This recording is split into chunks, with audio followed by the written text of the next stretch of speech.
It's Liz Yuille from Old Stables Crafts. Thank you very much for joining me again today. And today's project is this one, specifically this one, but I thought I would show you this one as well as an alternative. I made about 15 or 16 of these for our team training earlier this week as a little swap for a bit of Christmas fun. I used the Cup of Christmas stamp set and bundle because we have lots of lovely dies that go with the stamp set, or would be if I could open it up the right way round. So we've got two mugs, and they're reversible, so you can get both sides. I say they're reversible, you've got both sides. And you've got a candy cane stripe, you've got poinsettia, you've got holly leaves, some little labels, a bow, some foliage and a peppermint cane, as well as some berries, and this cuts out this poinsettia here. So a lot of the dies are standalone, with then the cup stamps as a kind of complement.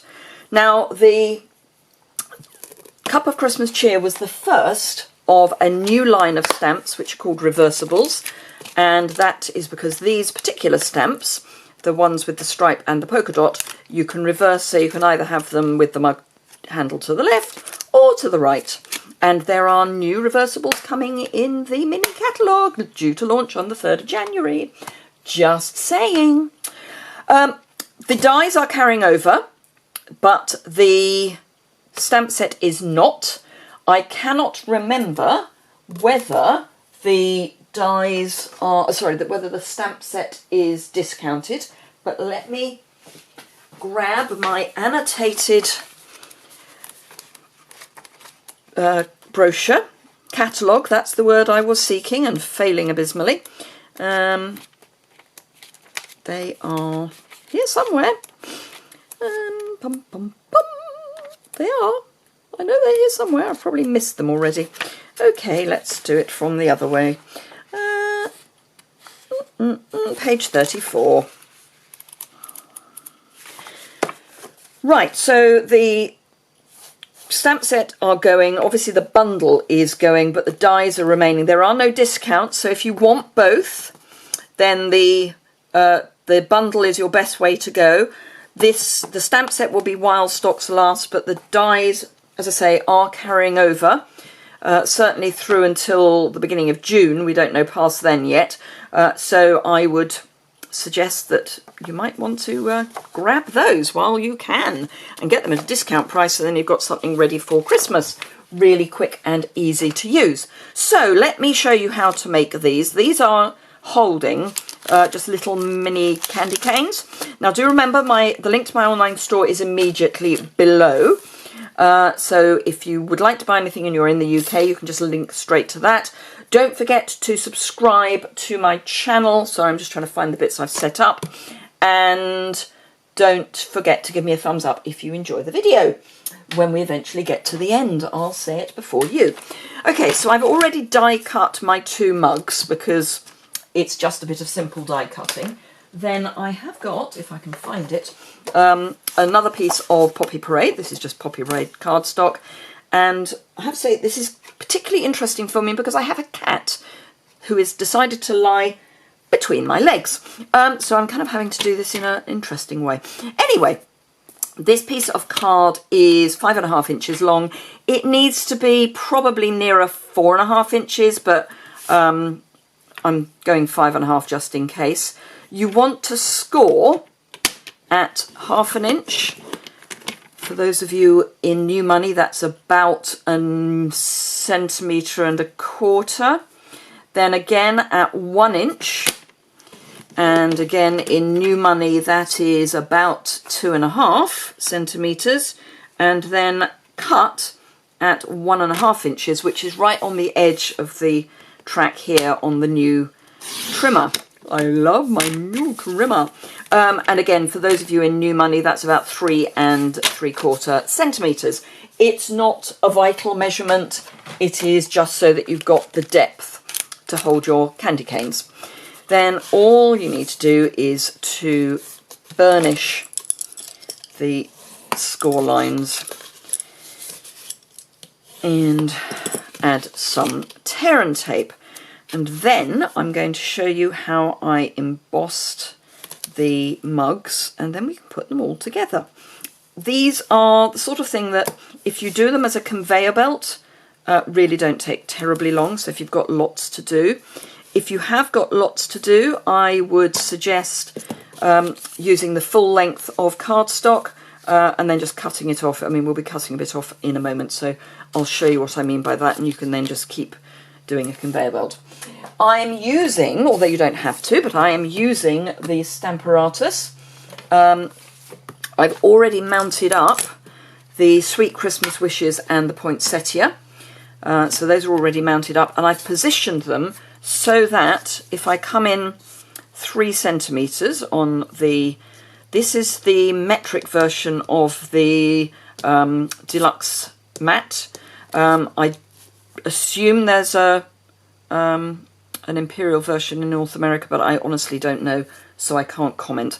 What I didn't remember to do is to use my embossing buddy, so we'll do that. So I've come in 3 centimetres from the edge. I'm going right the way up there, and then I'm lining up with the next grid line here for the second cup, and I'm just going to, you know, leave them in place. Ink up with Versamark ink, and then simply stamp, press well so that you know you've got a good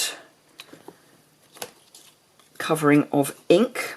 Now I can see that that's stamped well. At this point you probably can't. I'm just going to take that out so I don't get Versamark over my pad, because you can take it out, so I'm going to. Then I've got some of the sparkly white embossing powder, which is in the annual catalogue, but I thought for candy canes this would be perfect. And it's sort of glitter without being glitter, really. So hopefully those of you who have a glitter issue don't mind this. If you do have an issue with sparkly embossing powder, we can just do plain Whisper White. But I like glitter, so I'm going down the glitter route. Okay, so those look reasonably well covered. So it's cheese board time, and let me stretch past the cat and heat up my heat tool. So yeah, we had great fun at team training this week. There was some training. We were talking about the new catalogue. Oh good, the cat's moved. I can put my feet together now. So we did talk about the new mini catalogue and Celebration, which of course start on the 3rd of January. And also we talked about the closeout and the new hibernation that is coming. So that's fun. Right. Okay. So, I know I say it every time, but oh, I love heat embossing.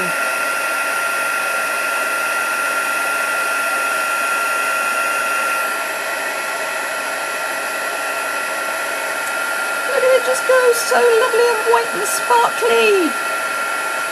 It's gorgeous. Okay, so that's that done. And let's move those away. Always be careful not to touch your heat embossing until it has dried, or cooled down is probably a better phrase to use, because it will smudge while it's still warm. So do be careful. Right, we can now grab our piece, and I remove the paper first. So just one side of the protective paper. Whoops. Get that in the bin or close to it, it'll do. And then line up, doesn't matter whether you start on the front or the back, line up the edge here against the folded edge. Press down just at the top, do not press down at the bottom yet. Now I am using just my snips for this, and what I'm going to do is actually turn it over and come in from the back to where the mug starts to curve, which is about here, and then just snip and do a few little snips just to get you round the corner. I would do more rather than less, or is it more rather than fewer? I don't know, whichever. And then come back over to the front and just get that curve. You can hide any issues round the back because you are going to have quite a lot of bulk overlapping. Then, oops, don't do what I've just done. Get it straight before you attach it to the bottom, and then again line up from the front where your curve starts, and it's about here, and repeat with some small snips. Now the second side is much easier because you can see where the curve already is, and again we're just going to encourage that to curve and then come around the front again and just get that to line up, and oops, get it to line up straight along that die cut edge, and then you can again sort out any issues on the inside, and then get your bone folder and just make sure that those are well pressed down because you don't really want them sticking up. And this is where I say you don't actually need the full 5.5 inches. 5 is probably enough. I wouldn't go any shorter than that, but you just need to then snip off the excess because obviously you're not going to need that the other side either. So just snip that away and dispose of that into the recycling. And then again, remove your paper backing before you do any cutting, because otherwise you're going to have to remove the paper backing off each of the little bits you've cut. So snip round the corner because you can see where you've got the bend because you're actually snipping into a piece of bent card. And then again over here.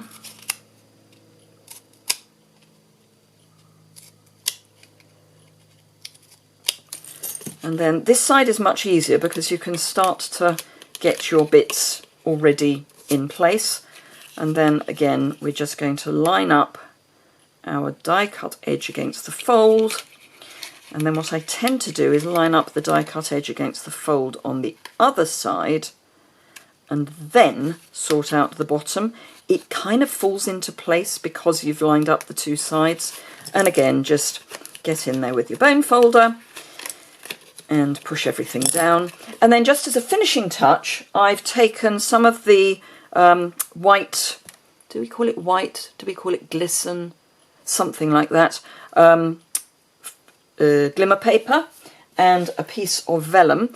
And I've used the sprig punch and the leaf punch from the annual catalogue. They've both been around for a while, so you may well have those in your stash already. Then grab a glue dot, and I tend to put the vellum down first for no good reason, and you only want it on half of the glue dot because then you're going to take the sprig and pop it on the other half of the glue dot. And then when you've got your glue dot ready to go, ready to just add to the top of your mug, and that glimmer paper goes really nicely with the sparkly embossing powder. I mean, it's just so pretty. And then grab some more mini candy canes. I mean, they are really just a bit of fun. What we always used to call in the family a bit of nonsense, but a fun bit of nonsense nonetheless. And you can get those so that the candy cane is further up. Now, if you're worried about these falling out, you can just add a couple of glue dots onto each packet and then just adhere them to the inside. But they're just so cute! And as I say, you can make them in Poppy Parade on white if you would rather. But I think, in fact, let's... got to have it even. So there you are, really quick. I mean, 14 minutes, including jibber jabber. That's not bad. And I made about, I don't know, 15, 16, that sort of number. And although it's taken me 15 minutes to make one, it probably took me an hour and a quarter to make all of them, including the die cutting, because I did it as a sort of factory and just did all of the die cutting, all of the stamping and heat embossing, you know, and all, just did it as a conveyor belt.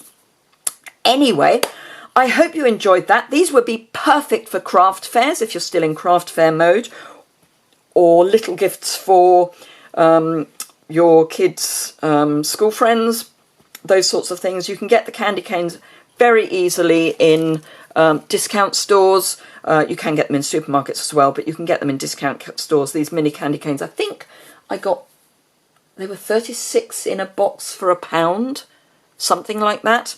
That's, as I say, that sort of figure. So 2 candy canes in each box, 16 out of 1 box. It's a bargain.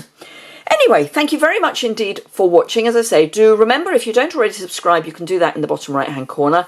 You can shop either by following the link to my website, which is immediately below in the description bar, or there's a link to my online store. That's if you're in the UK. If you're in Europe and you would like to join my team, there's also a link for that. And don't forget, if you enjoyed it, a thumbs up and a comment is always nice, and I always reply eventually to any comment that's left. Thank you very much indeed for watching, and I look forward to seeing you again very soon. Have a great day. Bye!